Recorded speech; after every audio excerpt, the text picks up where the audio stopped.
Hi guys, welcome back. ഇന്നത്തെ നമ്മൾ add ചെയ്തിരിക്കുന്നത് ഒരു ഷോർട്ട് ഫിലിമിലെ ചില രംഗങ്ങളാണ്. ജാസ്മിൻ ഹണി എന്നാണ് ഈ നടിയുടെ പേര്. ഒരു മോഡലും അല്ലെങ്കിൽ നടിയും അത്ര പ്രശസ്തിയും അല്ലാത്ത ഒരു താരം തന്നെയാണ്. പെണ്ണ് എന്ന 2018 പുറത്തിറങ്ങിയ ഒരു ഷോർട്ട് ഫിലിം ആണ്. മലയാളം ലാംഗ്വേജിലാണ് ഈ മൂവി ഈ ഷോർട്ട് ഫിലിം പുറത്തിറങ്ങിയത്. അതിൽ നല്ലൊരു രംഗം ചിത്രീകരിക്കുവാൻ താരത്തിന് സാധിച്ചിട്ടുണ്ട്. അതുപോലെ തന്നെ പറയുകയാണെങ്കിൽ പെണ്ണ് എന്ന ഷോർട്ട് ഫിലിം ഒരുപാട് പേർ കാണുകയും ഒരുപാട് പേർ നല്ല അഭിപ്രായങ്ങളും മറ്റും പറയുകയും ചെയ്തിരുന്നു.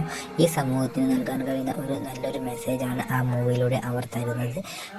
കൂടാതെ ഏകദേശം ഒരുപാട് മലയാളി പ്രേക്ഷകരും മറ്റും പ്രോത്സാഹനവും പോസിറ്റീവ് കമൻറ്റുകളുമായി എത്തുകയും ചെയ്തിരുന്നു. അതിലെടുത്തു വരുന്ന താരത്തിൻ്റെ അഭിനയവും തന്നെയാണ്. നല്ല രീതിയിൽ അഭിനയിക്കുവാനും മറ്റും താരത്തിന് കഴിഞ്ഞിട്ടുണ്ട്. അതുകൊണ്ട് തന്നെ നല്ല ഒരുപാട് അഭിനയങ്ങളും മറ്റും ചെയ്തിട്ടുണ്ട്. ഒരു പെണ്ണ് കുളിക്കുന്ന സീൻ ഒരാൾ ക്യാമറയിൽ പകർത്തുകയും അത് അവൾ കാണുകയും തുടർന്ന് അവൾ കാണാതെ അയാൾ ഓടി മറിയുകയും പിന്നീട് അയാളെ രക്ഷിക്കുന്നതുമാണ്.